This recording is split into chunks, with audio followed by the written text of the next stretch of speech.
Bemorimiz Xorazmdan kelganlar. Kelganda umumiy ahvollari og'ir bo'lgan, juda boshda kuchli og'riq bo'lgan, qon bosimlari 240 ga chiqib kelgan edi. Qorinda damli juda kuchli bo'lgan, ichlari qotib kelgan, lanchli, beholli, juda kuchli bo'lgan edi. Mana bu muolajalarimizdan keyin mana qon bosimlaringiz 130 ga tushibdi.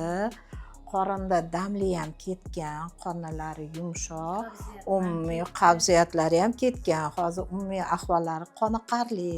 Yaxshi, rahmat. Juda ham yaxshi. Buni sharoitiga gap yo'q. Voy, hamshiralarni aytmang.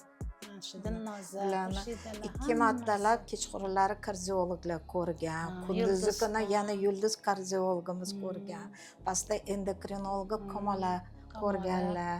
Hammamiz birgalikda bularni davolab, mana Xudoga shukr, yaxshilar, muhabbatni kirib har kuni ko'radilar, har kuni muhabbatni kirib ko'rganlar. Sahrim ham baland edi, yaxshi Sahrimlari ham baland bo'lgan. Juda ham yaxshi. Umumiy ahvolim yaxshi.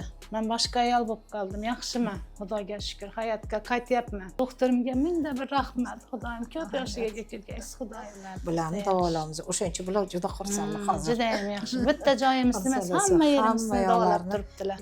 Rahmat, Muhayyab opaga ham rahmat. Doktor Malik opaga mingda bir rahmat aytaman.